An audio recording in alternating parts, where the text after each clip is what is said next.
மழை பெய்து கொண்டிருக்கிறது, இருந்தாலும் வந்திருக்கிறீங்க. எவ்வளவு மழை பெஞ்சாலும் கர்த்தர் மாறாதவர். எவ்வளவு புயல் அடிச்சாலும், வாழ்க்கையில எப்படிப்பட்ட புயல்கள் வந்தாலும் கர்த்தர் மாறாதவர், கர்த்தர் நல்லவர் இல்லையா?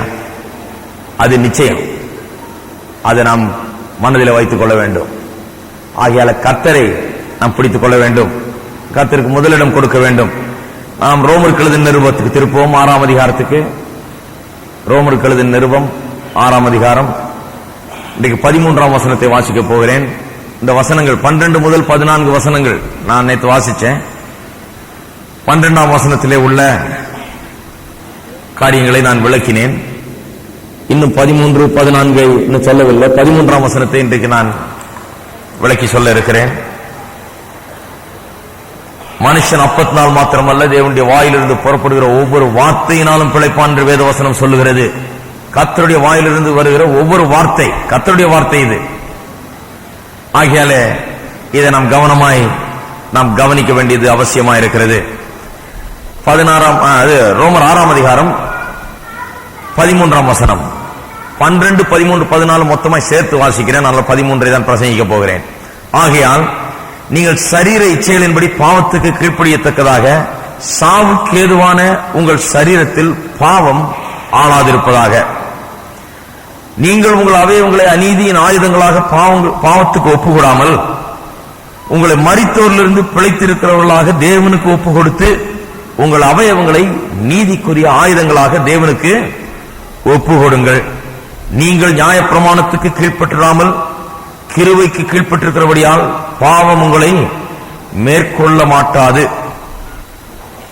13ஆம் வசனம் மறுபடியும் வாசிப்போம். நீங்கள் உங்கள் அவயவங்களை அநீதியின் ஆயுதங்களாக பாவத்துக்கு ஒப்புக்கூடாமல் உங்களை மரித்தோரிலிருந்து பிழைத்திருக்கிறவர்களாக தேவனுக்கு ஒப்பு கொடுத்து உங்கள் அவயவங்களை நீதிக்குரிய ஆயுதங்களாக தேவனுக்கு ஒப்பு கொடுங்கள் என்று இங்கே சொல்லப்பட்டிருக்கிறது. போன வாரத்தில் 12ஆம் வசனத்தை நான் விளக்கி சொன்ன போது சொன்னேன், எப்படி இந்த சரீரத்திலே இன்னும் பாவம் சரீரத்தோடு இன்னும் சம்பந்தப்பட்டிருக்கிறது என்று சொன்னேன். நம்மோடு சம்பந்தப்பட்டில்லை பாவம். பாவத்துக்கு நமக்கு தொடர்பு இல்லை. பாவத்துக்கு மரித்தோம் என்று சொல்லப்பட்டிருக்கிறது. நான் ஏற்கனவே விளக்கிட்டேன். இயேசு நம்முடைய பாவங்களுக்காக மரித்தது என்பது வேற. நம்முடைய பாவத்தை அவர் சுமந்து நம்முடைய தண்டனை அவர் ஏற்றுக்கொண்டு நமக்காக மரித்தார். அது நம்முடைய பாவங்களுக்காக மரித்தது.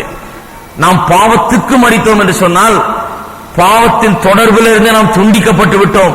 பாவத்தின் ரூல், ரெல்ம் அண்ட் ரெயின், அதனுடைய ஆளுகை, அதனுடைய அரசாட்சி, அதனுடைய மண்டலம், அதனுடைய எல்லையிலிருந்தே நாம் விடுதலையாக்கப்பட்டோம். இருளின் ராஜ்யத்திலிருந்து நீங்களாக்கி நம்மை மீட்டு ஒளியின் ராஜ்யத்துக்குள்ள நம்மை கொண்டு வந்து சேர்த்திருக்காருன்னு சொன்னா டிரான்ஸ்பரன்ஸ் அப்படியே கம்ப்ளீட்டா டிரான்ஸ்பர் பண்ணிட்டார்.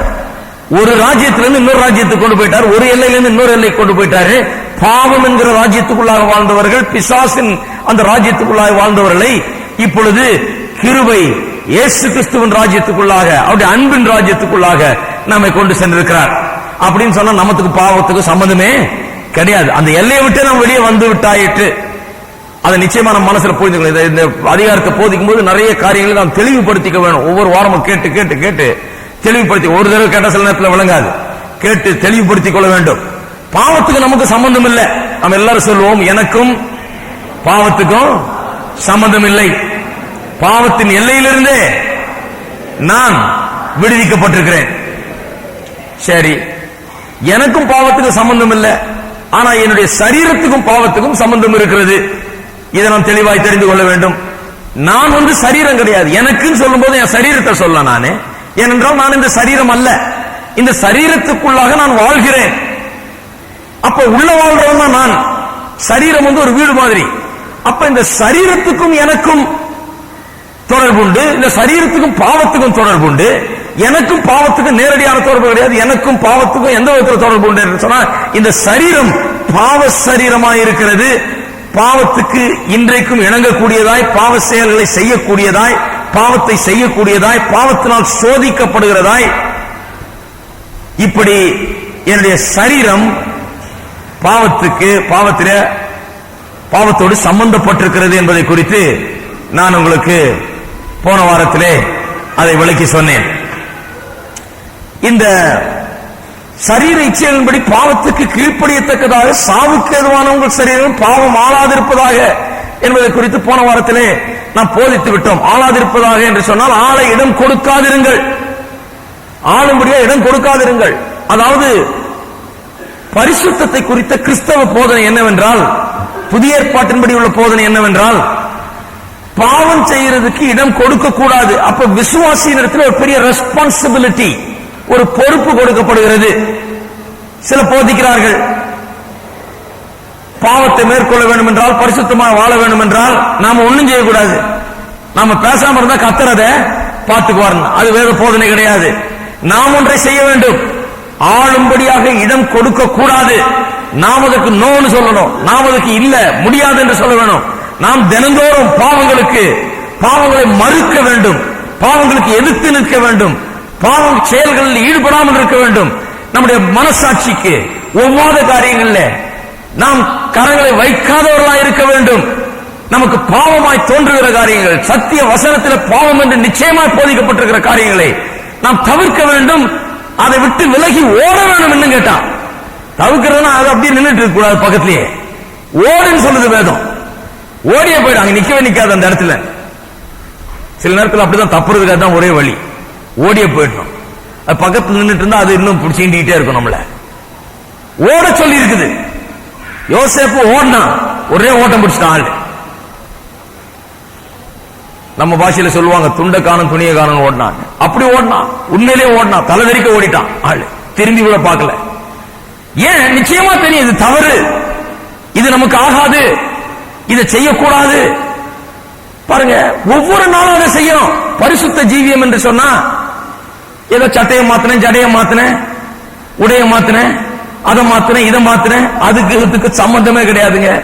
பரிசுத்த ஜீவியம் என்று சொன்னால் ஒவ்வொரு நாளும் இப்படிப்பட்ட பாவ செயல்களை எதிர்த்து நின்று அதற்கு நோன்னு சொல்லி, நான் செய்ய மாட்டேன், இதுல நான் நுழைய மாட்டேன், இதுக்கு எனக்கு சம்பந்தம் கிடையாது, என்னுடைய சரீரத்தின் அவயவங்களை அதுக்காக நான் பயன்படுத்த மாட்டேன் என்று எதிர்த்து நிற்கிறது தான் பரிசுத்த வாழ்வுக்கு வழிவகுக்கிறது.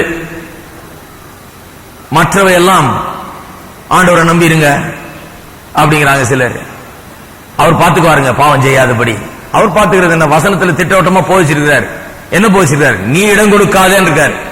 பாவம் ஆளும்படியாக ஆளாதிருப்பதாக ஆளை இடம் கொடுக்காது இருப்பீர்களாக, அந்த அர்த்தத்தில் தான் சொல்லியிருக்காரு. இங்கிலீஷ்ல கரெக்டா வந்திருக்கிறது. Let not sin, don't allow, நீங்க அனுமதிக்காதீர்கள் என்று சொல்லுகிறார். அப்ப நாம் கற்றுக்கொண்டதன் அடிப்படையில் தான் நாம் அப்படி ஆக்ட் பண்ண முடியும், அப்படி நாம் செய்ய முடியும். ஒரு காரியத்தை கற்றுக்கொள்ளவில்லை என்றால் அதை செய்ய முடியாது. ஒரு காரியத்தை தெளிவாக நாம் புரிந்து கொள்ளவில்லை என்றால் நான் இதை செய்ய மாட்டேன்னு சொல்ல முடியாது. அது கற்றுக்கொள்ள வேண்டிய காரியம் என்ன? அதுதான் 1-11 வசனங்கள். அது என்ன? கிறிஸ்துவோடு கூட நாம் ஒன்றுபட்டு விட்டோம், இணைக்கப்பட்டிருக்கிறோம், அவரோடு மரித்து அடக்கம் பண்ணப்பட்டு உயிரோடு எழுந்திருக்கிறோம், அவரும் நாம் ஒன்னா இருக்கிறோம், அவர் எனக்குள்ள இருக்கிறார், நான் அவருக்குள்ள இருக்கிறேன் அப்படிங்கிற மேலான சத்தியத்தை, the truth about identification, அந்த சத்தியத்தை நாம் புரிந்து அறிந்து அதை குறித்த வெளிப்பாடு உள்ளவர்களா இருக்கும் போது பாவத்துக்கு இடமே இருக்காது. நீங்க யார் என்பதை நீங்க உணர்ந்து கொண்ட பிறகு பாவத்தை விட்டு விலகி என்ன பண்ணுவோம்? ஓடுவோம். பாவத்தை விட்டு விலகி ஓடுவோம். தாழ முடியாது பாவம் செய்யறதை பார்த்தா.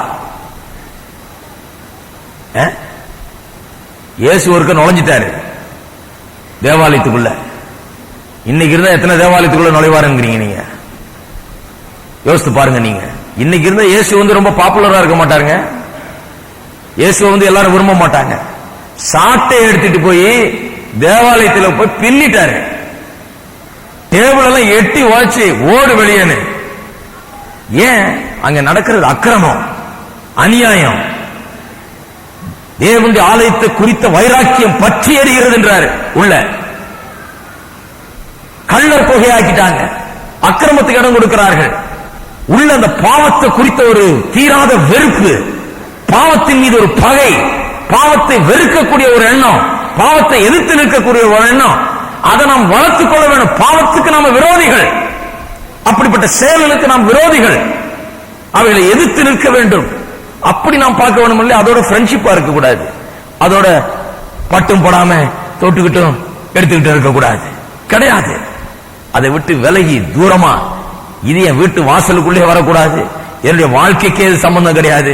இந்த பாவ செயல்களை செய்யற இந்த காரியங்கள் என்னுடைய வீட்டு வாசலே தொடக்கூடாது, என்னுடைய பிள்ளைகளை அதை அணுகக்கூடாது, என்னுடைய குடும்பத்தை அதை அணுகக்கூடாது என்று சொல்லி ஒரு தீர்மானத்தோடு லட்சியத்தோடு வாழ வேணும். அது ஏன் வாழ்றதில்ல ஜனங்கன்னா, இந்த நாம் யார், நான் கிறிஸ்துவோடு ஒன்றுபட்டிருக்கிற அந்த உணர்வு இன்றைக்கு ஆவிக்குரிய விசுவாசிகள் கூட இல்லாமல் இருக்கிறது ஒரு பெரிய வருந்தத்தக்க ஒரு காரியமா இருக்கிறது. இங்கே பல காரியங்கள் சொல்லப்பட்டிருக்கிறது 13ஆம் வசனத்தில். அதாவது பரிசுத்தத்தை குறித்து, பரிசுத்தமான வாழ்க்கையை குறித்து. முதலாவது நெகட்டிவா சொல்லி இருக்குது, இரண்டாவது பாசிட்டிவா.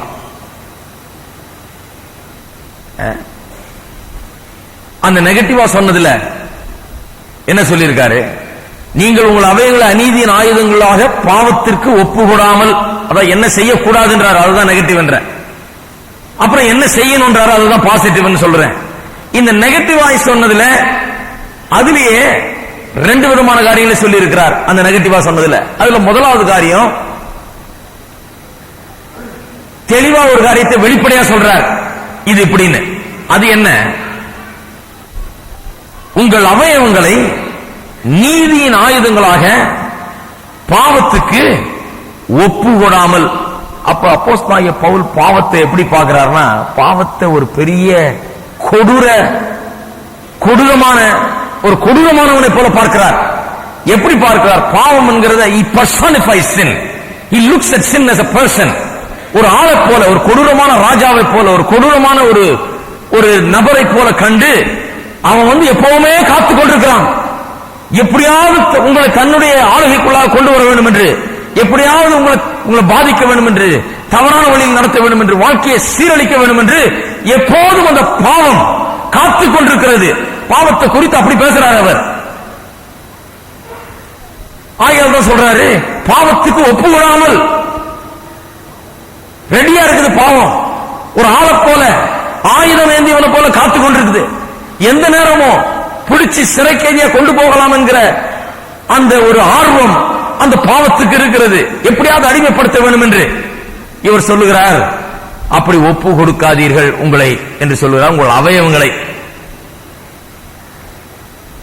அவயவங்களை என்றால் என்ன அர்த்தத்தில் சொல்லப்பட்டிருக்கிறது? முதலாவது நம்முடைய சரீரத்தின் அவயவங்கள். நான் ஏற்கனவே சொன்னேன் இல்லையா, சரீரத்தின் அவயவங்கள், நம்முடைய கைகள், கால்கள், இதெல்லாம் கர்த்தர் நமக்கு கொடுத்தது. இது சனி செவ்வாய்க்கிழமையில போயிச்சுட்டு வரேன் நான். இந்த கை இந்த காலம் எதுக்குன்னு, இது கர்த்தர் கொடுத்தது. அநேகருக்கு அதை குறித்த ஒரு வெளிப்பாடு இல்லாதனால இந்த கையை தவறான காரியங்களை செய்ய விடுறாங்க, இந்த காலை தவறான காரியங்களுக்கு ஓட விடுகிறார்கள்.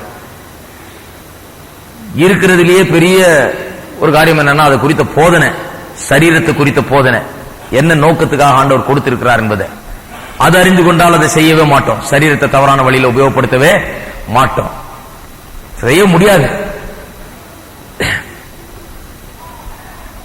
அவயவங்களை என்று சொன்னால் சரீரத்தை சொல்லுது முதலாவது. ஆனால் சரீரத்தை மட்டுமல்ல, அந்த மனுஷனை இயங்க வைக்கிற அனைத்தும் அதிலே அடங்கி இருக்கிறது. மனுஷனை இயங்க வைக்கிறதுனா வெறும் சரீரம் அப்படி இல்லை. அவனுக்கு மூளை இருக்குது, சிந்திக்கக்கூடிய திறமை இருக்குது, உணர்ச்சி வசப்படக்கூடிய திறமை இருக்குது, சித்தம் கொள்ளக்கூடிய ஆற்றல் இருக்குது. அந்த ஆற்றலையும் சேர்த்துதான் சொல்லப்பட்டிருக்கிறது. அவனுடைய இமோஷன்ஸ், அவனுடைய இன்டெலெக்ட், அவனுடைய வில், அவனுடைய அறிவு ஆற்றல், அவனுடைய உணர்ச்சி வேகம், அவனுடைய சித்தம், அப்புறம் அவனுடைய சரீரம், இதெல்லாம் சேர்ந்துதான் ஒரு மனுஷனா இயங்க வைக்கிறது. இதுதான் மனுஷனுடைய நேச்சுரல் சைடு.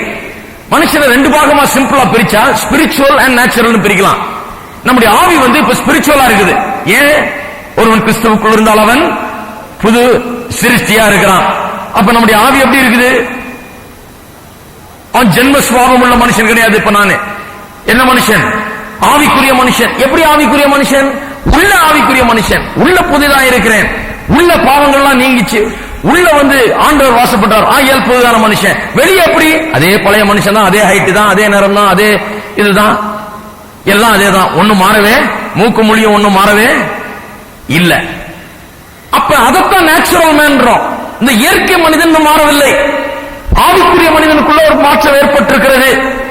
இந்த ஆவியில நாம் இருளடைந்து கிடந்தோம், தேவனற்றவர்களா இருந்தோம், அங்கே தேவனோட ஐக்கியம் இல்லாதவர்களா இருந்தோம். இப்ப ஆவிக்குரியவர்களாய் மாறி இருக்கிறோம். ஆவியிலே பரிசுத்தாவியானவர் வாசம் பண்ணுகிறார், இதெல்லாம் இருக்குது. ஆனா இந்த வெளியில இருக்கிற மனுஷன், இந்த சரீரம், அப்புறம் இந்த மனது இன்னும் அந்த இயற்கையோடு சம்பந்தப்பட்டுதான் இருக்கு. இயற்கை மனிதனாக, ஜென்ம சுபாவம் உள்ள மனிதனாகத்தான் இருக்கிறது. மனதை புதிதாக்கிட்டே வர்றோம், ஃபுல்லா புதுசாகல 100%. சரீரம் அது பின்னாலதான் கொஞ்சம் கூட மாறுறதுக்கு இப்ப சான்ஸ் கிடையாது. எப்ப மாறப்போகுது? பின்னாடிதான் இயேசு வரும்போது அது மாறப்போகிறது. அப்ப உங்கள் அவயவங்களை என்று சொன்னால் கை, காலு, கண்ணு, இதெல்லாம் காது, இதெல்லாம் மட்டும் சொல்லல.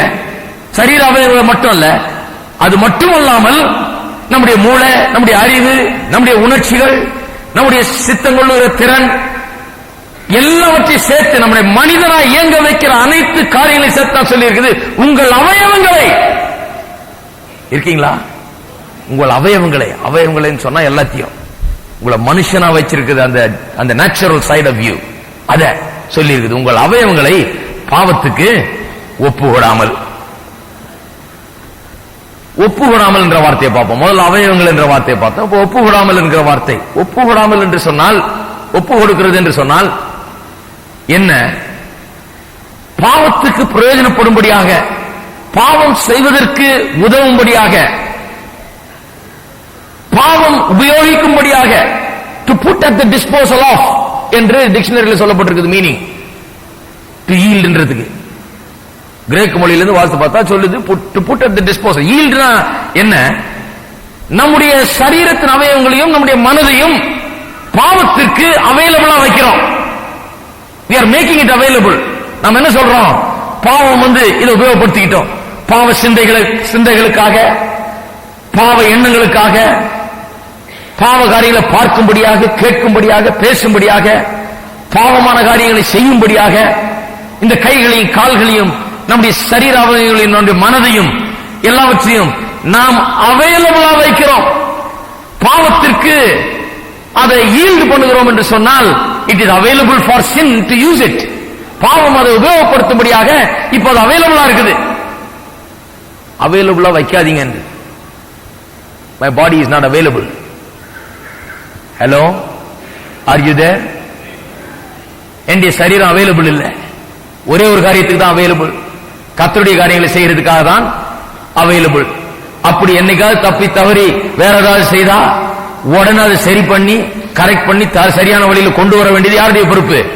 நம்முடைய பொறுப்பு. அதை அறிக்கை செய்து அதை சரி பண்ணி நம்முடைய பாவத்தை அறிக்கை செய்து அதை விட்டு விலகி அதை வெறுத்து தூரமா போய் அதை சரி பண்ணி இனிமே சரியா இருக்க போறேன்னு சொல்லி கர்த்தரிடத்துல வந்து சரியாக வாழ்வது, அதுதான் பரிசுத்தமான வாழ்க்கை. உங்களுடைய மனமும் எண்ணங்களும் சரீரமும் பாவத்துக்கு அவைலபிளா வைக்காதீங்க. பாவம் எடுத்து அதை உபயோகப்படுத்தும்படியாக, பாவத்துக்கு ஒரு கருவியாக அது உபயோகப்படும்படியாக அவைலபிளாக வைக்கக்கூடாது. அதான் அவைலபிள் என்கிற ஒரு அந்த வார்த்தைக்கு, ஈல்ட் என்ற வார்த்தைக்கு அர்த்தம். அதாவது ஒப்பு கொடுக்காதீர்கள் என்ற வார்த்தைக்கு அதான் அர்த்தம். அவைலபிளா வைக்காதீங்க. அடுத்த வார்த்தை ஆயுதங்களாக என்கிற வார்த்தை. உங்கள் அவயவங்களை அநீதியின் ஆயுதங்களாக ஒப்பு கொடாமல். அவயவங்களை பார்த்துட்டோம், ஒப்பு கொடாமல பார்த்துட்டோம். இப்போ ஆயுதங்களை என்னன்னு பார்ப்போம். ஆயுதங்கள் என்று சொல்லி ரொம்ப இன்ட்ரெஸ்டிங் டிரான்ஸ்லேஷன். ஆங்கிலத்தில் இன்ஸ்ட்ருமெண்ட்ஸ் இருக்குது, கிங் ஜேம்ஸ் வெர்ஷன்ல, ஆத்தரைஸ்ட் வெர்ஷன்ல. சில வெர்ஷன்ஸ்ல வெப்பன்ஸ் இருக்குது. இது ரெண்டு விதமாக மொழிபெயர்ப்பாளர்கள் எண்ணுகிறார்கள். சிலர் நினைக்கிறார்கள் இது வெப்பன்ஸ் என்று மொழிபெயர்க்க வேணும், ஆயுதங்கள் மொழிபெயர்க்கணும் கொஞ்சம் ஸ்ட்ராங்கா அப்படின்னு. சிலர் நினைக்கிறாங்க இதை வெறும் இன்ஸ்ட்ருமெண்ட்ஸ் மொழிபெயர்த்தா போதும், ஒரு கருவி என்கிற அர்த்தத்தில் மொழிபெயர்த்தா போதும் என்று சொல்லி. ரெண்டு பேருக்குமே சரியான காரணங்கள் இருக்குது. ரெண்டு விதத்திலுமே சரிதான். ஆகையால ரெண்டு டிரான்ஸ்லேஷனுமே பயன்படுத்தலாம். ஒரு விதத்தில் சொன்ன போனா அது கருவி, இன்னொரு விதத்தில் சொன்ன போனா அது ஆயுதம். என்ன பண்ணுகிறான் சாத்தான்? பாவத்தின் மூலமாக நம்முடைய அவயவங்களை ஒரு வெப்பன் மாதிரி உபயோகப்படுத்துகிறான். நம்மை நாமே அழித்துக் கொள்ளும்படியாக, நம்மை சீரழிக்கும்படியாக, நம்முடைய வாழ்க்கையை சீரழிக்கும்படியாக பிசாசானவன் ஒரு வெப்பனாக நம்முடைய சரீரமே நமக்கு எதிராக மாறிவிடுகிறது. கவனிச்சீங்களா? நாம் பாவத்தை செய்யும் போது நம்முடைய சரீரமே என்ன ஆகிறது? நமக்கு விரோதமாக வேலை செய்ய ஆரம்பிக்கிறது. ஆனா சரீரத்தை ஆண்டவர் அதுக்காக கொடுக்கல. சரீரம் உங்களுக்கு உதவுறதுக்காக கொடுத்தாரு. இந்த கை ஆண்டவர் எதுக்காக கொடுத்திருக்காரு? தட்டில் இருக்க சோறு எடுத்துட்டு வந்து வாயில வைக்கிறதுக்காக கொடுத்தாரு. இந்த சரீரத்தை கொண்டு போய் என்னத்தையாவது கண்டதையும் சாப்பிட்டு குடிக்க கூடாது குடிச்சு அதை பண்ணி இதை பண்ணி சரீரத்தை நாசமாக்கிக்கிறதுக்காக இந்த கையை கொடுக்கல. அதுக்கு இந்த கை போகக்கூடாது, அதுக்காக இந்த கை கொடுக்கப்படவில்லை. ஆனா பாவம் என்ன பண்ணுகிறது, ஒரு வெப்பனை மாதிரி இதை உபயோகப்படுத்தி இந்த கையை பாருங்க. இந்த கையில ஒண்ணு தப்பு கிடையாதுங்க. இதுதான் நிறைய பேருக்கு புரியுறது இல்ல. ஒருத்தர் சொல்றாரு, அடிச்சுக்கிட்டே சொல்றாரு, இந்த கை தான் பண்ண வேலை, இந்த கையை ஒழிச்சா சரியாது, என்ன வெட்டி போட்டா என்ன ஆகும்? வேதம் சொல்லுது, கை உனக்கு இடர்ல உண்டாக்கினால் அது பிடுங்கி எரிந்து போடு. சரி, ஒரு நாள் பிடிங்கி எரிஞ்சு போடுறீங்க, இந்த கை சும்மா கொஞ்சம் தொந்தரவு கொடுத்துச்சுன்னு. அடுத்த நாள் அடுத்த கை தொந்தரவு கொடுக்குது, அடுத்த கையும் பிடிங்கி போடுறீங்க. இன்னும் 2 கால் தான் இருக்குது. ஒரு நாள் கால் தொந்தரவு கொடுக்குது, காலையும் பிடிக்கிட்டீங்க. இன்னொரு நாள் இன்னொரு கால் தொந்தரவு கொடுக்குது, இன்னொரு காலையும் பிடிக்கணும். அப்புறம் என்ன மீதி இருக்கும்? அதெல்லாம் பாயிண்ட். அங்க அந்த கையை அந்த காரியத்தை செய்ய விடாத அப்படின்னு சொல்ற அர்த்தத்தில் தான் சொல்லி இருக்க ஒழிய கையை பிடிங்கி போடுன்னு சொல்லல. அந்த கை செய்யற காரியத்தை கண்ட்ரோலுக்குள்ள கொண்டு வா, அதை நிறுத்து, இடர்கள் உண்டாக்க வைக்காதே என்கிற அர்த்தத்தில் தான் வேதவசனம் சொல்லுகிறது. நாம் எண்ணி பார்க்க வேண்டும். பாவத்தின் அவயவங்களாக இது உபயோகப்படுகின்ற சில நேரத்தில் வெப்பன்களாக, அதனுடைய பாவத்தினுடைய ஆயுதங்களாக பயன்படுத்தும்படியாக சாத்தான் எச்சரிக்கிறான்.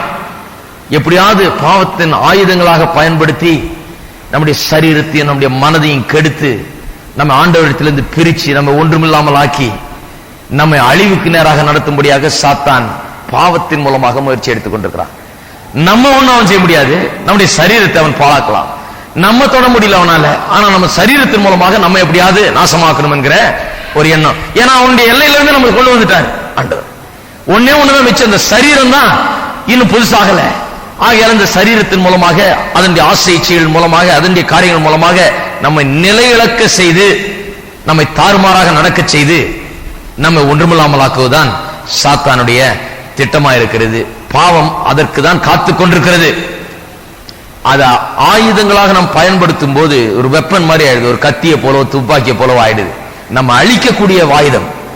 நம்ம பாவ செயலை செய்யும்படியாக நாம் இடம் கொடுக்கும் போது, ஆயுதங்களாக இந்த கைகளையும் கால்களையும் இந்த சரீரத்தையும் இந்த மனதையும் நாம் ஒப்பு கொடுக்கும் போது, சில காரியங்களுக்கு நாம் அடிமைகளாகும் போது, பழக்க வழக்கங்களுக்கு அடிமைகளாகும் போது, நெக்ஸ்ட் ஸ்டெப் என்ன? பழக்க வழக்கத்துக்கு அடிமையாகி கடைசியில முடிவே அழிவில போய் விடுகிறது. அதுதான் பாவத்தினுடைய கோல். பாவத்தினுடைய கோலே அதுதான். எப்படியாவது அழிவு கொண்டு போயிடணும், நாசமாக்கணும், ஒரு மனுஷனுடைய வாழ்க்கையை ஒண்ணுமில்லாமல் ஆக்கணும். அதான் பாவத்தினுடைய அந்த கோல், அதனுடைய குறிக்கோள். ஆனா கிருபையினுடைய கோல் என்ன? உங்களை எப்படியாவது கட்டி எழுப்பணும், விடுதலையின் பாதைக்குள்ளாக நடத்த வேணும், உங்களை பலப்படுத்தணும், ஆசீர்வாதமான ஒரு வாழ்க்கைக்குள்ளாக உங்களை நடத்த வேணும், நன்மையால் உங்களுடைய வாழ்க்கை நிறைந்திருக்க வேண்டும் என்பதுதான் இயேசு கிறிஸ்துவனுடைய சித்தம் உங்களை குறித்து. இதில் நாம் தெளிவாக விவரமாக இருக்க வேண்டும். ஆக அவயவங்கள் என்னன்னு பார்த்தோம், ஒப்பு விடாமல் இருக்கிறதுனா என்னன்னு பார்த்தோம். பிறகு ஆயுதங்கள் என்று சொன்னால் என்னன்னு பார்த்தோம். 1-2 வசனங்களை மட்டும் வாசிக்கிறேன் பாருங்க. ரோமர் 6ஆம் அதிகாரம் 17 - 19 வரை. ஆயுதங்களா மாறுதுன்னு சொல்றேன் இல்லையா? சரீரமும் மனதும் நமக்கு எதிராக ஆயுதங்களா கிளம்பிடுது, நமக்கு எதிராக கிரியை செய்ய ஆரம்பிச்சிருது.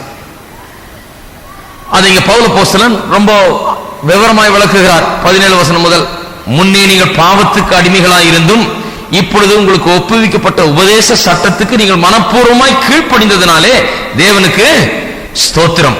பாவத்தினின்று நீங்கள் விடுதலையாக்கப்பட்டு நீதிக்கு அடிமைகளானீர்கள். உங்கள் மாம்ச பலவீனத்தின் நிமித்தம். பாத்தீங்களா என்ன சொல்றாரு? இது இயற்கையான மனுஷனை பற்றி சொல்றார், இந்த சரீரத்தை பற்றி சொல்றார். மாம்ச பலவீனத்தின் மனுஷர் பேசுகிறமாய் பேசுகிறேன். அக்கிரமத்தை நடப்பிக்கும்படி முன்னே நீங்கள் உங்கள் அவயவங்களை அசுத்தத்திற்கும் அக்கிரமத்திற்கும் அடிமைகளாக ஒப்பு கொடுத்தது போல. முன்ன என்ன பண்ணிட்டோம்? ஃபுல் பாடி மைண்ட் எல்லாத்தையும் வித்துட்டோம் சாத்தானுக்கு, பாவத்துக்கு. என்ன சொல்லிட்டோம்? எப்ப வேணுமோ அப்ப யூஸ் பண்ணிக்கோ, இது ஒண்ணுது. என்ன செய்ய சொல்றியோ நான் செய்யறேன், எந்த வழியில் நடக்க சொல்றியோ அந்த வழியில் நடக்கிறேன், என்ன செய்யணுமோ நான் செய்யறேன்னு சொல்லி நம்முடைய அவயவங்களை, மனதையும் சரீரத்தையும் சாத்தானுக்கே ஒப்பு கொடுத்திருந்தோம், பிசாசுக்கு ஒப்பு கொடுத்திருந்தோம், அடிமையா இருந்தோம், வேற வழி இல்லை. அப்படி இருந்தோம். அப்படி ஒப்பு கொடுத்தது போல அப்ப எப்படி பண்ணீங்களோ அது போலவே இப்பொழுது பரிசுத்தமானதை நடப்பிக்கும்படி உங்கள் அவயவங்களை நீதிக்கு அடிமைகளாக ஒப்பு கொடுங்கள். நீதிக்கு அடிமைகளாக ஒப்பு கொடுங்கள். அப்ப என்ன சொல்றாரு?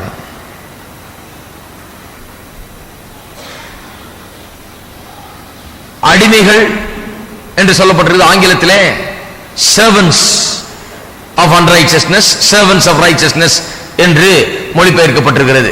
அது கொஞ்சம் பெட்டரா இருக்குது சில காரியங்களை விளக்குறதுக்கு. முன்ன இந்த சரீரம் ஒரு வேலைக்காரனை போல இருந்தது.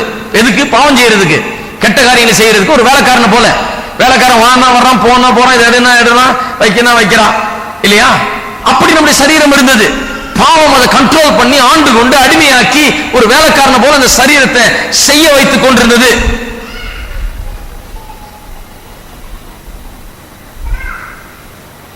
இப்போ வேலைக்காரன் மாறல, இன்னொரு வேலைக்காரனா தான் இருக்குது. நல்ல கவனிங்க, வேலைக்காரன் மாறல. கை கால் மாறிடுச்சா? கிடையாது, அதே வேலைக்காரன் தான்.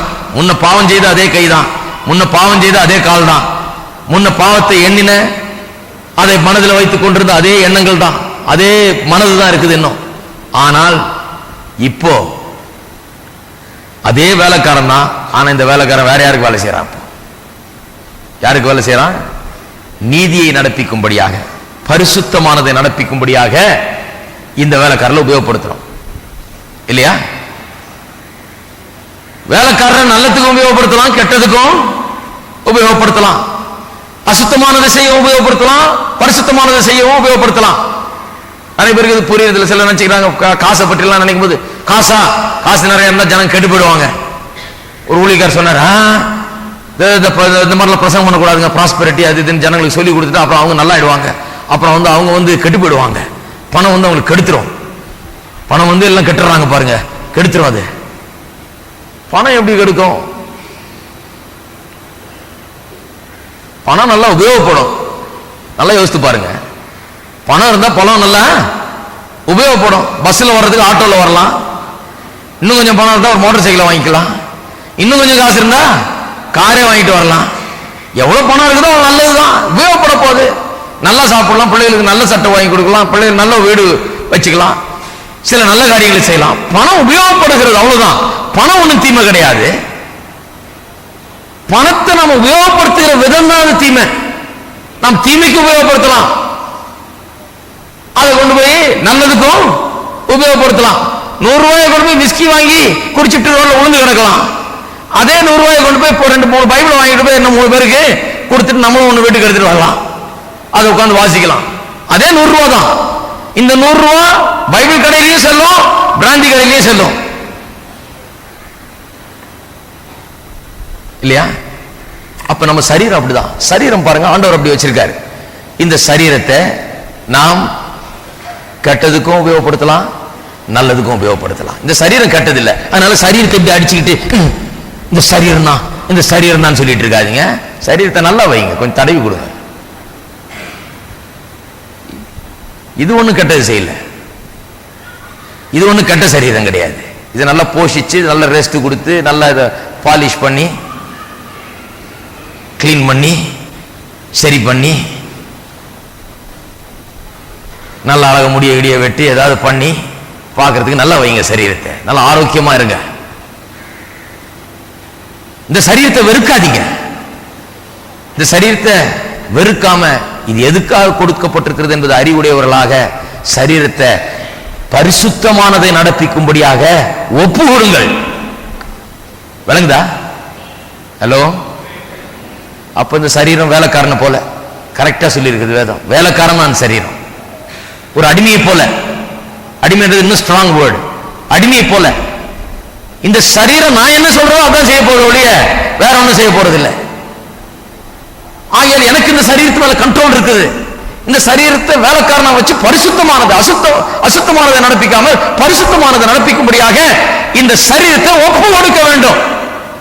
ஒப்பு கொடுக்கிறதுனா சிலர் நினைச்சுக்கிறாங்க, போய் ஒவ்வொரு முறையும், அந்த காலத்துல நாங்க பொண்ணம் பாருங்க, சொன்னேன் இல்லையா, ஒரு 100 தடவை பிரதிஷ்டை பண்ணிருப்பேன், திரும்ப திரும்ப திரும்ப போய். அவ்வளவுதான் தெரிஞ்சது, வேற வழி இல்லை. வசனத்தை அவ்வளவா போதிக்கல. பிரதிஷ்டை பண்ணு பிரதிஷ்டை பண்ணு பிரதிஷ்டை பண்ணு, நாங்க பிரதிஷ்டை பண்ணிட்டு போய் அதே பாவத்தை தான் செய்தோம். அப்ப என்ன சொன்னாங்க, உனக்கு சரியா பிரதிஷ்டை பண்ணல, நீ வா அவர் வந்திருக்காரு, இப்போ அமெரிக்கால இருந்து இன்னொருத்தர் வந்திருக்கிறாரு, அவர் ஜனங்கள்லாம் சிகரெட் எல்லாம் தூக்கி எரிச்சிட்டாங்களாம், இது பண்ணிட்டாங்களா, நீ அங்க வந்தீனா நீ இன்னும் கொஞ்சம் பிரதிஷ்டை பண்ணினா இன்னும் கொஞ்சம் நல்லா இருப்ப. நான் இந்த மாதிரி எவ்வளவு நல்ல பிரதிஷ்டை, எவ்வளவு அமெரிக்கர்கள்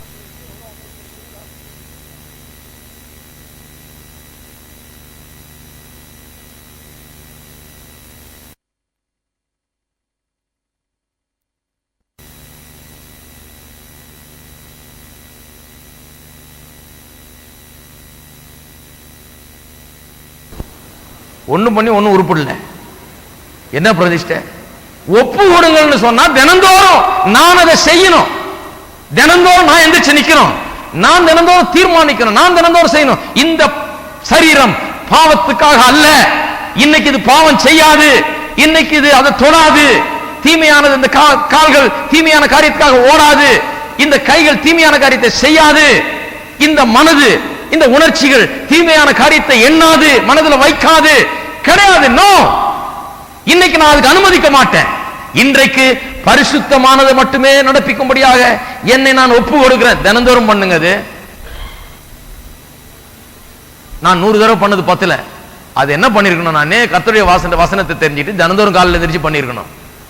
ஆஹா, இந்த சரீரம் கர்த்தருடையது, இது என்னுடையது இல்ல, அப்ப ஒழுங்கா வச்சுக்கணும், என்கிட்ட கொடுத்து வச்சிருக்காரு. இது எதுக்கு உபயோகப்படுத்தணுமோ அதுக்கு உபயோகப்படுத்தணும், மரியாதையா இருக்கணும். அதனுடைய நோக்கத்தை தவிர வேற எதுக்காக உபயோகப்படுத்தினா ஆண்டவரே ஒண்ணும் செய்ய முடியாது, ஆண்டவரே உதவி செய்ய முடியாது. அப்புறம் கையோ கொய்யோன்னு கத்தி பிரயோஜனம் கிடையாது. ஆண்டவருக்கு ஆண்டவர் ஒண்ணும் செய்ய முடியாது. நான் தான் சொல்றேன், ஆண்டவர் இயங்குற விதத்தை ஜனங்க நிறைய கிறிஸ்தவங்க புரிந்து கொள்ளல. இன்னைக்கு அவங்க நினைக்கிறாங்க எப்படியும் ஆண்டவர் உதவி செய்வாருங்க. கிடையாதுங்க, எப்படியெல்லாம் செய்ய மாட்டார். அவர் இப்படிதான் செய்வேன்னு சொல்லிட்டாரு. மறுபடியும் சொல்றேன், நான் இப்படிதான் செய்வேன்னு சொல்லிட்டாரு. நீங்க எப்படியோ நினைச்சிட்டு இருந்தீங்கன்னா அது எப்படியும் வராது. அது எப்படியோ செய்வாருங்க. நான் எப்படியோ என்னமோ செய்துட்டு இருக்கேன், நான் செய்யறத நினைச்சதெல்லாம் செய்யறேன், ஆண்டவர் எப்படியோ உதவி செய்வார். கிடையாது. வேதத்தை அறியாதவர்கள், வேதத்தின் அறிவில்லாதவர்கள், சத்தியத்தை விளங்காதவர்கள் அப்படி செய்வாங்க. நான் என்ன பண்ணணும்? மரியாதை ஆண்டவர் என்ன சொல்லியிருக்காரு, அவர் மனசை மாத்திக்க போறது இல்லை. இன்னைக்கெல்லாம் நான் தலைகளை உருண்டாலும், நான் 41 நாள் உபவாசம் இருந்தாலும் ஆண்டவர் மனசை மாத்திக்க போறது இல்லை.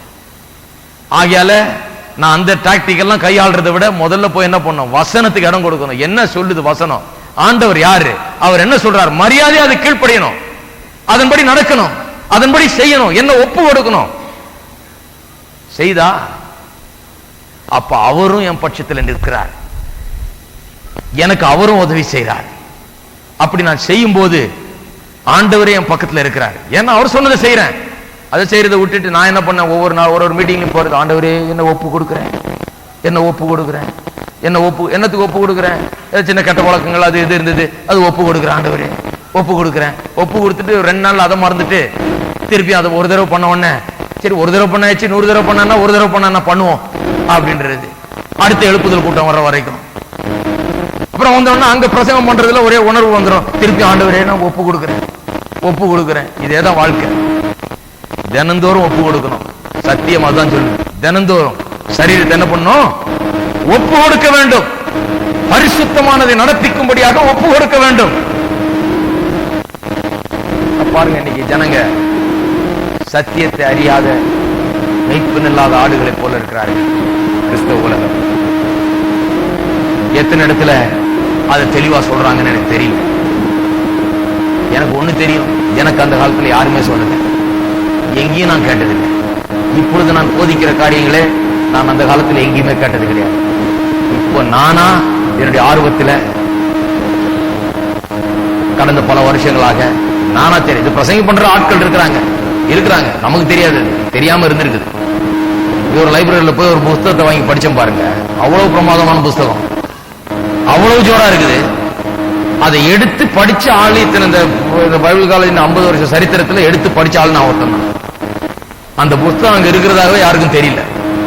இந்த புத்தகத்துக்காக நான் உலகம் பூரா அலைஞ்சு தேடி,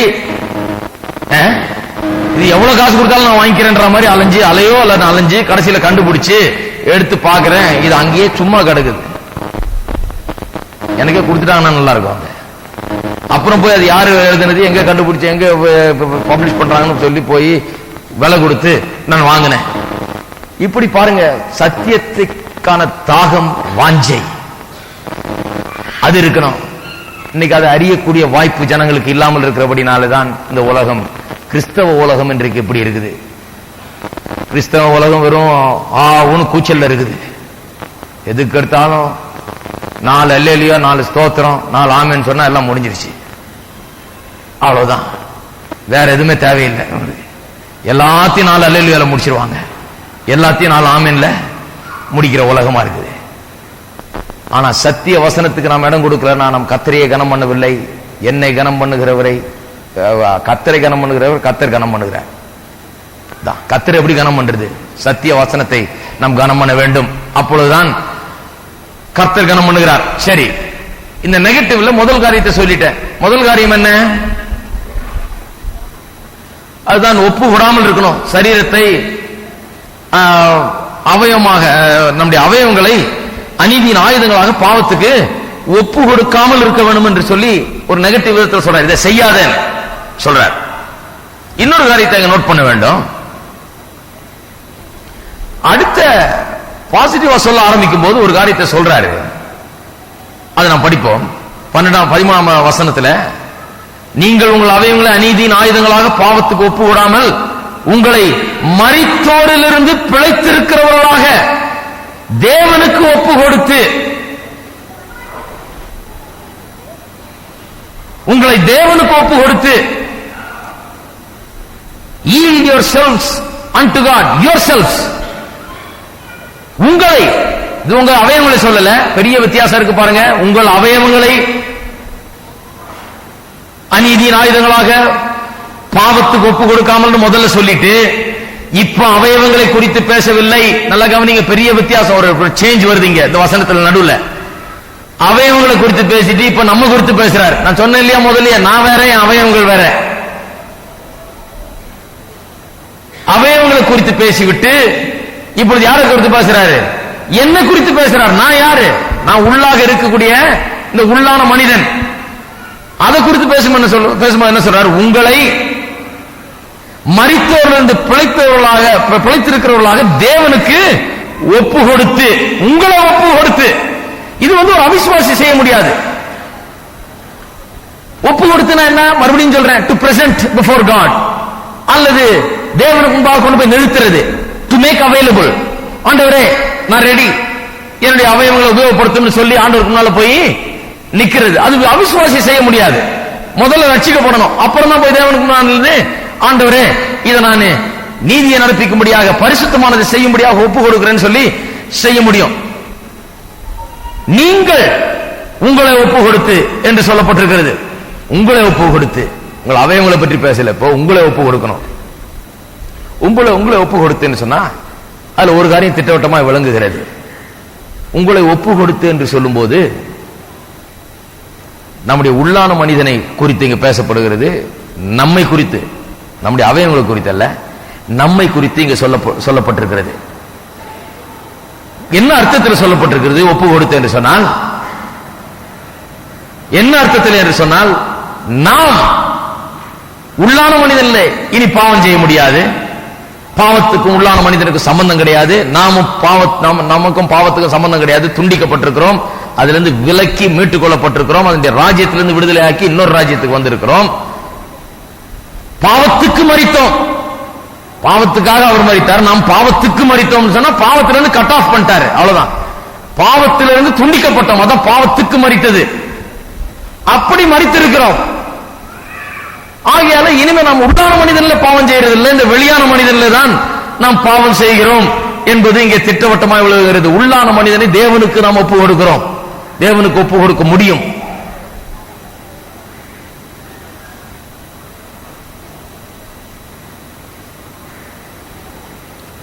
இப்பொழுது பாசிட்டிவ் சைடு ஆஃப் வெர்ஸ் 13, 13ஆம் வசனத்தின் பாசிட்டிவ் சைடு என்ன சொல்லி இருக்கிறது? உங்கள் அவயவங்களை நீதிக்குரிய ஆயுதங்களாக தேவனுக்கு ஒப்பு கொடுங்கள். உங்கள் அவயவங்களை ஒப்பு கொடாதீங்க, அநீதியின் ஆயுதங்களாக பாத்துக்கு ஒப்பு கொடுக்காதீங்க. நெகட்டிவ்ல சொல்லிட்டு இப்போ பாசிட்டிவ்ல சொல்றாரு, நீதியின் ஆயுதங்களாக தேவனுக்கு ஒப்பு கொடுங்கள் என்று சொல்லி. பாருங்க, சன்மார்க்க நெறி பிரசங்கங்களுக்கும் வேத வசனத்தின் போதனைகளுக்கும் பெரிய வித்தியாசம் உண்டு. சன்மார்க்க நெறி பிரசங்கங்கள் என்ன? அது எல்லா மதமும் போதிக்கிறாங்க. எந்த மதமுமே கெட்டதை செய்யும் போதிக்கிறதே கிடையாது. எல்லா மதங்களும் போதனை என்ன? நல்லது செய்யணும், அன்பு கூறு, நல்லா இரு, குடிக்காத, இதை பண்ணாத, அதை பண்ணாத, கெட்ட காரியங்களை இதான் போதிக்கிறாங்க. எல்லா மதங்களும் அதான் போதிக்கிறாங்க. யாரும் இதெல்லாம் நீ செய்துக்கோ அப்படின்னு சொல்லி போதிக்கிறது கிடையாது. எல்லாம் ஒரு சன்மார்க்கமான ஒரு வாழ்க்கையை போதிக்கிறார்கள்.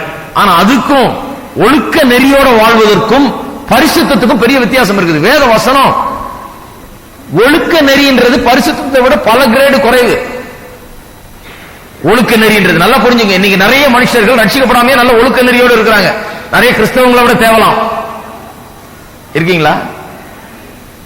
எவ்வளவு பேர் பொய் பேசாத இந்துவை பார்த்திருக்கீங்க? நான் பார்த்திருக்கிறேன். பொய் பேச மாட்டாங்க, தீமை செய்ய மாட்டாங்க, நல்லது நினைப்பாங்க, நன்மை செய்வாங்க, இறக்கப்படுவாங்க, அன்பு கூறுவாங்க. இப்படி எல்லா மதத்திலும் இருக்கிறாங்க ஆட்கள், நல்ல ஆட்கள் இருக்கிறார்கள், நல்லவர்கள் இருக்கிறாங்க, நல்ல மனுஷர்கள். உலக பிரகாரம் அடிப்படை பார்த்தா அவங்க ஒழுக்க நெறியோடு வாழ்றவங்க, கெட்ட காரியங்களில் ஈடுபட மாட்டாங்க. குடும்பமே ரொம்ப ஒழுக்க நெறியோட கரெக்டா வாழ்ற ஆட்கள். சொன்னதை செய்வாங்க. அவங்க நம்பி எவ்வளவு லட்சம் வேணா கொடுக்கலாம், கரெக்டா நடந்துக்குவாங்க.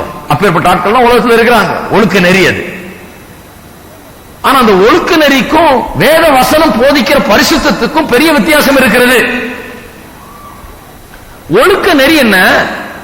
அதை செய்யாத, இதை செய்யாத, இதை தொடாத, இதுல ஈடுபடாத, அப்படி செய்யக்கூடாது, இது தப்பு, அது தப்பு, அதோட நிறுத்திக்கிறது. அதுதான் ஒழுக்க நெறி.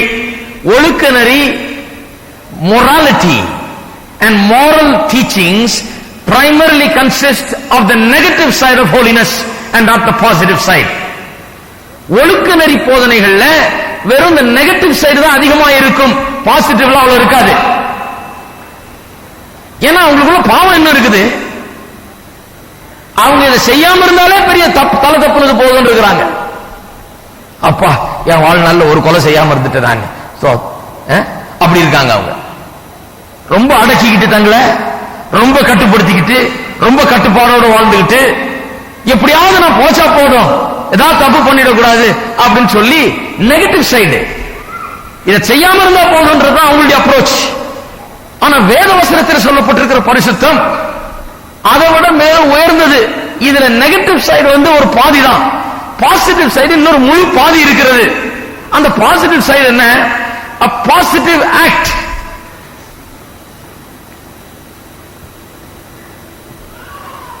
நாம் செய்ய வேண்டிய காரியம். இதுலயே பாருங்க எவ்வளவு பெரிய காரியம் நம்ம கையில கொடுக்கப்பட்டிருக்கிறது என்பதை பார்க்கலாம். நமக்கு அவ்வளவு அதிகாரம் கொடுக்கப்பட்டிருக்கிறது. உள்ள இருக்கிற உள்ளான மனிதன் இந்த சரீரத்தை கட்டுப்படுத்த முடியும், இந்த சரீரத்தை ஆட்கொள்ள முடியும், இந்த சரீரத்தின் மேல் அதிகாரத்தை செலுத்த முடியும். இது ஏதோ இதை செய்யாம இருக்கிறது என்று மட்டும் அல்ல, முற்றிலுமாய் ஆளுகைக்குள்ளாக கொண்டு வர முடியும், முழு கட்டுப்பாட்டுக்குள்ள வைக்க முடியும் என்று வேதம் சொல்லுகிறது.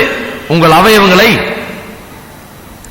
நீதியின் ஆயுதங்களாக தேவனுக்கு ஒப்பு கொடுங்கள். ஒப்பு கொடுங்கள் சொன்னா அதை செய்ய முடியும் அர்த்தம். அதெல்லாம் செய்ய முடியாதுங்க, அதெல்லாம் ரொம்ப நாள் ஆகும். கிடையாது. வேதம் சொல்லுகிறது ஒப்பு கொடுங்கள் சொன்னா அதை செய்ய முடியும். செய்யுங்க, உங்களால முடியும். ஒரு அவிசுவாசியை பார்த்து நான் அதை சொல்ல முடியாது. அவிசுவாசியை பார்த்து நீதியை நடப்பிக்கும்படியாக உங்களுடைய ஆயுதங்கள், உங்களுடைய அவயவங்களை ஆயுதங்களாக, நீதியின் ஆயுதங்களாக ஒப்பு கொடுங்கன்னு சொல்ல முடியாது. நோ, அவங்களை ஒப்பு கொடுக்க முடியாது. அந்த வல்லமை கிடையாது. உள்ள ஆண்டவர் இல்ல, உள்ள ரட்சிக்கப்படல, அவனால் அதை செய்ய முடியாது, அவனால் அதை ஒப்பு கொடுக்க முடியாது. வேத வசன பாவத்தை குறித்து நல்லா தெரிஞ்சுங்க. The sinner has no option, he has no choice. பாவி பாவத்துக்கு அடிமையா இருக்கிறானா, அவனுக்கு சாய்ஸே கிடையாது, அவனுக்கு ஆப்ஷன் ஒன்றும் கிடையாது. அவன் சரி நான் இன்னைக்கு ஒப்பு கொடுக்க போறேன், நாளைக்கு நான் ஒப்பு கொடுக்க மாட்டேன், அப்படி இருக்க முடியாது. பாவி அடிமையா இருக்கிறான் என்று வேதம் சொல்லுகிறது. அதுதான் பாவியை குறித்த வேதத்தில் உள்ள சரியான விளக்கம். அதை நம்ம சரியா புரிஞ்சுக்கணும். பாவிங்கிறவன் ஏதோ டெய்லி இன்னைக்கு பண்ணலாமா பண்ண வேணாமா, இன்னைக்கு திருடலாமா திருட வேணாமா, கொலை பண்ணலாமா கொலை, ஒரு ஆப்ஷன்ல இல்ல, அவன் ஒரு சாய்ஸ் ஒண்ணும் கிடையாது அவனுக்கு. அவன் அப்படித்தான், வேற வழி கிடையாது. அவன் அடிமை, அதுக்கு அடிமையா இருக்கிறான். அவனுக்கு வேற ஒரு வல்லமை கிடையாது. இதுக்கு எதிராக நடக்கக்கூடிய ஒரு பெரிய வல்லமை அவனுக்குள்ள கிடையாது. அவனை பார்த்து உன்னுடைய சரீரத்தை நீதியின் ஆயுதங்களாக ஒப்புக்கொடுன்னு சொல்ல முடியாது. அவன் என்ன சொல்லுவான்? அது என்னங்க, நானே இதை கொலைகளை பண்ணாம திருடாம ஏதோ கொஞ்சம் பொய் பேசாம இப்படி இருந்தாலே பெரிய புண்ணியம் போய் சேர்ந்தா போதுன்னு இருக்கிறேன்.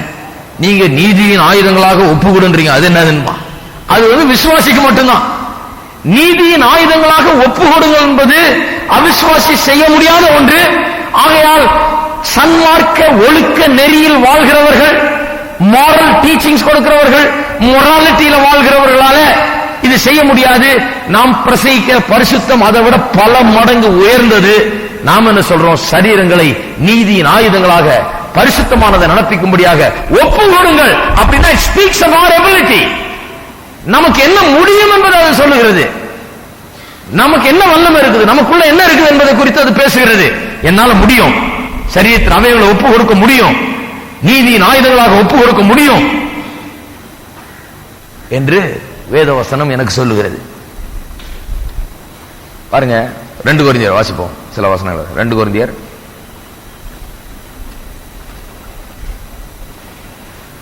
5ஆம் அதிகாரம் 15ஆம் வசனம். பிழைத்திருக்கிறவர்கள் இனி தங்களுக்கு என்று பிழைத்திராமல் தங்களுக்காக மரித்து எழுந்தவருக்கென்று பிழைத்திருக்கும்படி அவர் எல்லாருக்காகவும் மரித்தார் என்றும் நிதானிக்கிறோம். அதுல என்ன சொல்லிருக்கு? நாம் யாருக்காக பிழைக்கிறோமா? அப்ப நமக்காக மரித்து உயிர் தெழுந்தாரே, அவருக்காக பிழைத்திருக்கிறோம், அவருக்காக வாழ்றோம், வேற எதுக்காகவும் இல்லை, அவருக்காக நாம் பிழைத்திருக்கிறோம். 1 கொரிந்தியர் 6ஆம் அதிகாரம். இதெல்லாம் போதித்து வருகிறேன் செவ்வாய்க்கிழமைகள்ல போதித்து முடிச்சேன். இப்பதான் இந்த செவ்வாய்க்கிழமை இன்னும் சில காரியங்களை, வேற காரியங்களை போதிக்க போறோம். 6, 19, 20. உங்கள் சரீரமானது நீங்கள் தேவனாலே பெற்றும் உங்களில் தங்கியும் இருக்கிற பரிசுத்த ஆவியினுடைய ஆலயமாய் இருக்கிறது என்றும் நீங்கள் உங்களுடையவர்கள் அல்லவென்றும் அறியீர்களா? அறியீர்களான கொரிந்திய கிறிஸ்தவர்களை பார்த்து கேட்கிறார். அக்கிரமம் நடக்குதாங்க விசுவாசிகள் மத்தியில. பலர் பலவிதமா வாழ்ந்துட்டு இருக்காங்க. ஏன் வாழ்ந்துட்டு இருக்காங்கன்னா உங்களுக்கு தெரியலையான்றார். உங்கள் சரீரம் தேவனுடைய அவயவங்கள் என்று அறியலையா? நீங்கள் தேவனால பெற்று உங்களுக்கு தங்கியும் இருக்கிற பரிசுத்த ஆவியினுடைய ஆலயம் என்று நீங்கள் அறியீர்களா? தெரியலையா? உங்களுக்கு விளங்கலையாது. ஆகையால் தான் இப்படி இருக்கிறீர்கள் என்று சொல்லுகிறார். 20ஆம் வசனம். கிரயத்துக்கு கொல்லப்பட்டீர்களே. வெள்ளக்காரங்க சொல்லுவாங்க அந்த காலத்தில், it's my body, it's my hands, it's my Lex, I will do with it what I very well please. You mind your business, I mind my business. இது என் கை, என் காலு, எனக்கு சொந்தம். உன் காலை வச்சா நான் செய்தேன், உன் வேலையை பார்த்துட்டு போவோம்பா. என்னுடைய வாலிப வயசுல நான் நினைச்சது உண்டு, சரி நியாயம் தானே அவன் சொல்றதும் அப்படின்னு. அவன் கையை அவன் காலு எப்படியோ போயிட்டு போறான். அப்படிதான் என்னுடைய அப்ரோச். இன்னைக்கு அப்படிதான் ஜனங்க வாழ்றாங்க பாருங்க. அவன் கையை அவன் காலு, அவன் எப்படியோ போய் கிடையாது. கிறிஸ்தவர்கள் அப்படி நினைக்க கூடாது. விசுவாசிகள் எப்படி நினைக்கணும்? நீ கிரயத்துக்கு கொல்லப்பட்டீர்கள் அப்படின்னா விலை கொடுத்து வாங்கியாச்சு இன்னொருத்தர். இது அப்ப நம்மளது இல்ல. It is not our own. இது என்னுடைய சரீரம் அல்ல. ஆகையால் தேவனுக்கு உடையவைகளாகிய எல்லாரும் சொல்லுங்க, தேவனுக்கு உடையவைகளாகிய உங்கள் சரீரத்தினாலும் உங்கள் ஆவியினாலும் தேவனை மகிமைப்படுத்துங்கள். அப்ப ஆண்டவர் என்ன பண்ணாரு? இந்த சரீரத்துக்காக ஒரு விலையை கொடுத்திருக்கிறார். விலைய கொடுத்திருக்கிறார். யோசித்து பாருங்க. நீங்க விலை கொடுத்து வாங்கிட்டார். அப்ப இந்த சரீரம் யாருடையது? இதுதான் கிறிஸ்டியன் டீச்சிங். கிறிஸ்டியன் டீச்சிங் வந்து மொராலிட்டி கிடையாது. இது அதுக்கு மேல. இது என்ன சொல்லுது? என் சரீரமே இல்லப்பா, I am not at liberty to use it for what ever I want. எதுக்காகவும் நான் பயன்படுத்தலாம் சுதந்திரம் எனக்கு கிடையாது. விளங்குதாங்க? விளங்குனா ஆமென் சொல்லுங்க. இது வந்து என் சரீரம், நான் ரொம்ப நல்லவனாக்கும், நான் இது செயலியாக்க அப்படி கிடையாது. என் சரீரமே இல்லை. இது விலை கொடுத்து வாங்கியாச்சு, அவருக்கு சொந்தமானது. எனக்கு இதை உபயோகப்படுத்தக்கூடிய சுதந்திரம் கிடையாது. நல்ல காரியத்துக்காக உபயோகப்படுத்தக்கூடிய சுதந்திரம் மட்டும்தான் எனக்கு இருக்குது. நான் எதற்காக உபயோகப்படுத்துகிறேன் என்பதற்கு ஆண்டவரத்தில் நான் கணக்கு கொடுக்க வேண்டியதா இருக்கிறது. அப்படி என்கிற அதுதான் கிறிஸ்தவர்கள் மத்தியில் இருக்கிற பரிசுத்தத்தை குறித்த போதனை. இன்னொரு காரியத்தை சொல்லி முடிக்கிறேன்.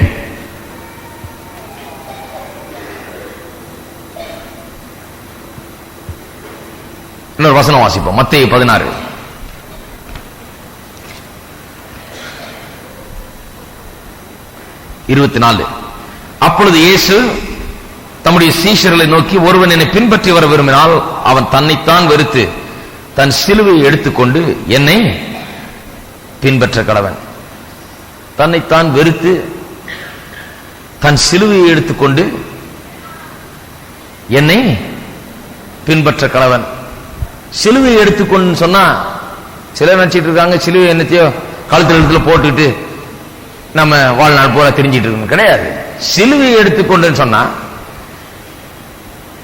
எங்கேயோ நம்ம வீட்டு மேல தொங்க விடுறதோ இல்ல கோயிலுக்கு மேல வைக்கிறது அப்படி கிடையாது. அந்த அர்த்தத்தில் சொல்ல, சிலுவையை எடுத்துக்கொண்டு என்னை பின்பற்ற கடவன் சொன்னா, நான் அந்த சிலுவையில மரித்தேன், அவரோடு அடக்கம் பண்ணப்பட்டேன், அவரோடு உயிர் தெழுந்திருக்கிறேன், என் பழைய மனுஷன் செத்தாகி விட்டது, நான் பாவத்துக்கு செத்திருக்கிறேன் என்கிற அந்த உணர்வை, அந்த அறிவை ஒவ்வொரு நாளும் சுமந்துகிட்டு இருக்கணும். அதுதான் சிலுவை எடுத்துக்கொண்டு போறது. சிலர் சொல்றாங்க, நான் ஏன் சிலுவையை சுமக்கிறேங்க, அதுதாங்க என் புருஷன் தாங்க என் சிலுவைன்றாங்க ஒரு அம்மா. சில புருஷங்க சொல்றாங்க, ஏன் சிலுவை என் மனைவி தாங்க, அதை நான் சுமந்துகிட்டு இருக்கிறேங்க, 35 வருஷமா சுமக்கிறேன். இதெல்லாம் சிலுவை கிடையாதுங்க. இது உங்க ப்ராப்ளமா இருக்கலாம், அது இல்ல சிலுவை. சிலுவை சிலுவையில் என்ன நடந்தது? நான் அங்கே கிறிஸ்துவோடு கூட சிலுவையில் அறையப்பட்டேன். அதை சுமக்கணும். எதை சுமக்கணும்? அந்த சத்தியத்தை சுமக்கணும். இது பாருங்க, விளக்கம் தெரியாம கையை புடிங்கி போடுன்ற ஆட்கள், அந்த மாதிரி ஆட்கள் என்ன பண்றாங்க, சிலுவையை தூக்கிட்டு சுமந்துருவாங்க. சிலுவை அங்கங்க எல்லா இடத்துலயும் வச்சுட்டு, நான் சிலுவையை சுமந்துருக்கேன், சிலுவையே கண்ணில் பார்த்துட்டு இருக்கனாக்கும், சிலுவையே தான் எனக்கு முக்கியமாக்கும், இது பெரிய இவங்களுக்கு ஒரு பெரிய இதாயிடுது. கிடையாது. நீங்க 1000 சிலுவை வீடு முழுக்க வச்சாலும் அதுல ஒன்னும் ஆக போறது இல்ல. இந்த சிலுவையை சுமக்கணும். என்ன சிலுவையை? சிலுவையில என்ன நடந்தது? கிறிஸ்துவோடு கூட நான் சிலுவையில் அறையப்பட்டேன், நான் செத்தேன். என் பழைய மனுஷன் செத்தான், பாவத்துக்கு நான் செத்தேன், பாவத்துக்கு எனக்கு சம்பந்தம் கிடையாது. கிறிஸ்துவோடு கூட நான் ஒன்றுபட்டு விட்டேன், மரணத்திலும் அடக்கத்திலும் உயிர்த்தெழுதலும் ஒன்றுபட்டிருக்கிறேன் என்கிற மேலான உணர்வு, அதை சுமக்கணும். டெய்லி தினந்தோறும் இந்த சிலுவை எடுத்து சுமக்கணும். தினந்தோறும் அந்த உணர்வோடு வாழ வேண்டும். தினந்தோறும் அந்த உணர்வு நமக்குள்ளாக மேலோங்க வேண்டும்.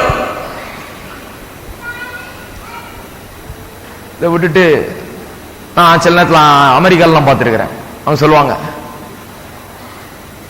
ஒரு கிளினிக் மாதிரி வச்சிருக்கிறாங்க. என்னத்துக்குங்க கிளினிக்? இந்த குடிகாரங்க மற்ற ட்ரக் அடிக்ட்ஸ் இவங்களுக்கெல்லாம் ஒரு கிளினிக் மாதிரி வச்சிருக்கோம். என்ன பண்ண போறீங்க? நாங்க டிவைன் டெலிவரன்ஸ் பண்ண போறாங்க, ரொம்ப தெய்வீக விடுதலையை கொண்டாட போறாங்க. சரி, எப்படி கொண்டு போறீங்க தெய்வீக விடுதலையை? அவங்க கூட்டு தலையில வச்சு ஜாமன் இந்த பிசாசை ஓட்ட போறாங்க. எந்த பிசாசை ஓட்ட போறீங்க? அந்த குடி பிசாசை ஓட்ட போறாங்க, அந்த போதை பிசாசை ஓட்ட போறாங்க, இந்த பிசாசை ஓட்ட போறாங்க, அந்த பிசாசு. சரி, இதெல்லாம் நல்ல எண்ணங்கள் தான்.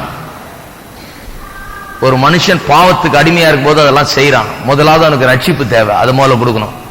அதுக்கு அவன் இயேசுவை ஏற்றுக்கொள்ள வேண்டும், இயேசு வண்டையில வர வேணும். அது வந்த பிறகு அதுக்கப்புறம் அவன்கிட்ட பேய் ஓடிட்டு இருக்கூடாது. ஏன்னா அவன்கிட்ட பேய் கிடையாது, அவனுக்குள்ள என்ன இருக்காரு? ஆவியானவர் இருக்கிறார். ஆனா அவன் இவ்வளவு நாள் குடிச்சிட்டு இருக்கான், இவ்வளவு நாள் போதையில் இருக்கிறான், இவ்வளவு நாள் போதை மருந்துகள் இருக்கிறான், இவ்வளவு நாள் என்னென்னமோ பழக்கம்லாம் இருக்குது, எவ்வளவு கெட்ட பழக்க வழக்கங்கள் இருக்குது. இதுல இருந்து எப்படி விடுதலை ஆகுது? அதுக்கு தாங்க கிளினிக். கிளினிக் வச்சு என்ன பண்ண போறீங்க? வசனத்தை போதிக்கிறதுல மீதி எல்லாம் பண்றாங்க, ஊசி கூட குத்திடுவாங்க. ஆனா வசனத்தை மட்டும் எல்லாம் ஒரு விதத்துல உதவி பண்ணலாம். சில ஆளு ஊசி குத்தினா கொஞ்சம் அன்னைக்கு ஒரு ரிலீஃபா இருக்கும், பசங்க படுத்து தூங்குவான், போய் அலைஞ்சிட்டு இருக்கிறதுக்கு பதிலா. ஆனா வசனத்தை போதிக்காத வழியில இந்த விதத்துல வசனத்தை எடுத்து நம் வசனத்தை சொல்லி ஒரு உணர்வு அவர்களுக்குள்ள ஏற்படுத்தி கிறிஸ்துவுக்குள்ள நாம் என்னவா இருக்கிறோம் என்றதை சொல்லாட்டி, இந்த ஹாஸ்பிட்டல் அப்ரோச் இருக்கு பாருங்க, to holiness. This hospital approach to holiness. மறுபடியும் சொல்றேன், ஹோலினஸ்னா ஆஸ்பத்திரிக்கு போய் 2 ஊசி போட்டு இப்ப கொஞ்சம் பரவாயில்லைங்க, சுமாரா இருக்குதுங்க, அப்படி இல்ல ஹோலினஸ்.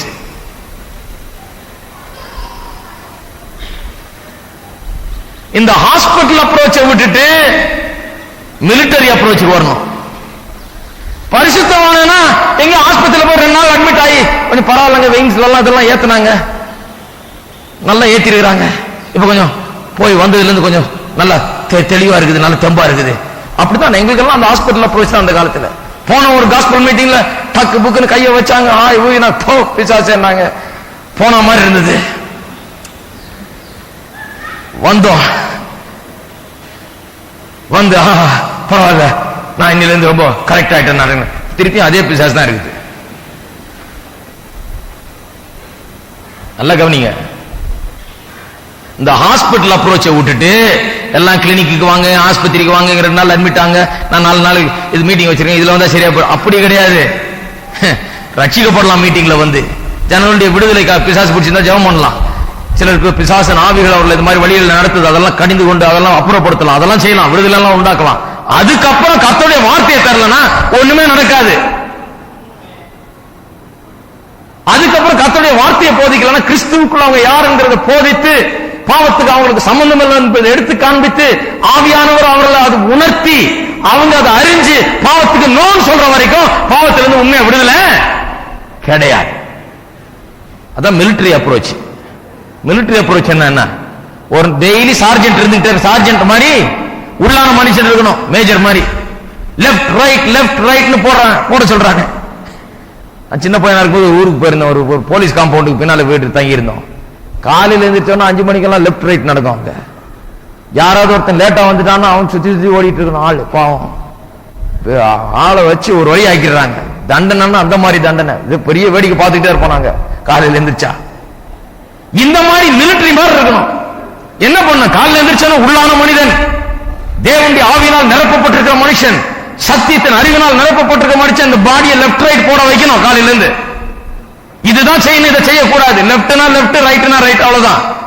இதை செய்யணும் செய்யாதன்னு செய்யாத. அந்த அப்ரோச் ஹாஸ்பிட்டல் அப்ரோச் இல்ல.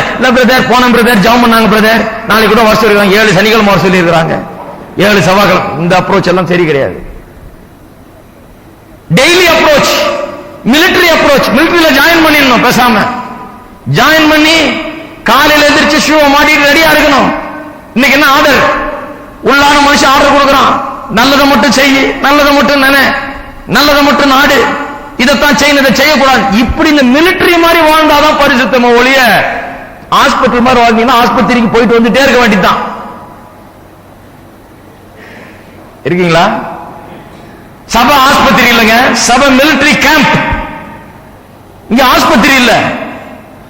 இங்க வச்சு தடவி கொடுத்து மருந்து போட்டு பரவாயில்ல, நீங்க போய் நீங்க சாப்பிடுறதெல்லாம் சாப்பிடுங்க, நீங்க செய்யறதெல்லாம் செய்யுங்க, எல்லாம் ஓகேயா இருக்கும், அப்படி சொல்றது கிடையாது. சத்தியத்தை சொல்ற இடம் இது. இப்படித்தான் நடக்கணும், இதுதான் வாழ்க்கை, இப்படித்தான் முறை, இதுதான் வழி என்று அறிவிக்கிற உன்னதமான இடம் தான் சபை. குவைட்டா இருக்கிறீங்க. சிலர் நினைக்கிறாங்க என்னங்க ஜாலியா சபைக்கு போயிட்டு வரலாம்னு பார்த்தா அப்படி சொல்றாரு, மிலிட்டரி கேம்ப் பண்ணிட்டாரு.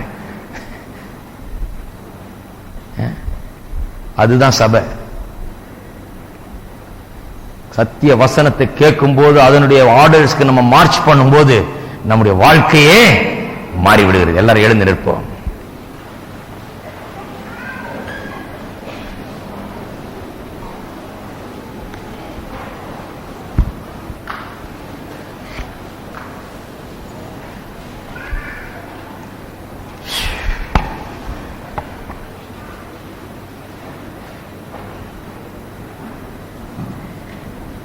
இப்படிப்பட்ட பாவமான காரியங்கள், செயல்கள், எண்ணங்கள், இப்படிப்பட்ட காரியங்கள்ல உங்களுக்கு தோல்விகள் இருக்குமானால், அதை மேற்கொள்ளாத ஒரு நிலை இருக்குமானால், அதை மேற்கொள்ள முடியும்ன்றத முதல்ல தெரிஞ்சுங்க. வேதவசனம் போதிக்குது.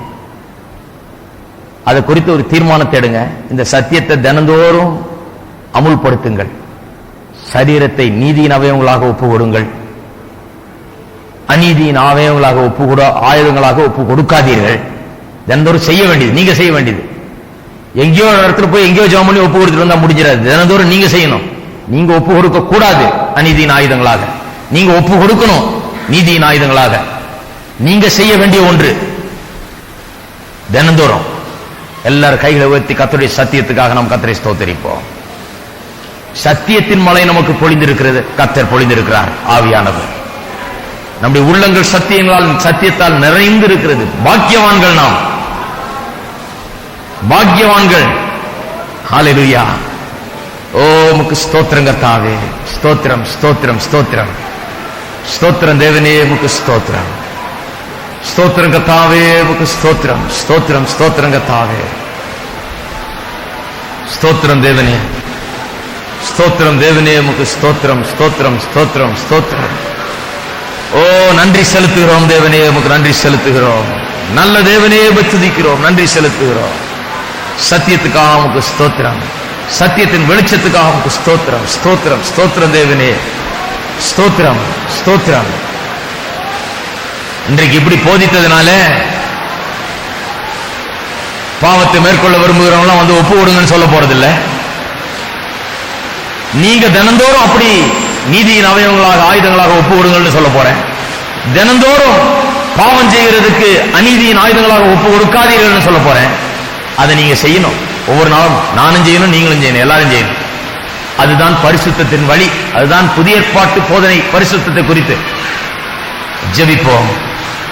எங்கள் அன்பின் தேவனே, கர்த்தர் இயேசுவின் நாமத்தில் உம்மிடம் வருகிறோம். காலை வேளையிலே எங்கள் மத்தியில் பேசினபடியால் உமக்கு ஸ்தோத்திரம். சத்தியத்திற்கு எங்களுடைய உள்ளங்களை திறந்து கொடுக்கிறோம் கர்த்தாவே. சத்தியம் தேனிலும் மதுரமானதாய் இருக்கிறபடியால் உமக்கு ஸ்தோத்திரம். எங்களை திருத்துகிறதாய், செமையான பாதையில நடத்துகிறதாய், பரிசுத்த வழியில நடத்துகிறதாய், நன்மைகளை மாத்திரமே எங்களுக்கு கற்பிக்கிறதா இருக்கிறபடியால் உமக்கு ஸ்தோத்திரம் கர்த்தாவே. சத்தியத்தை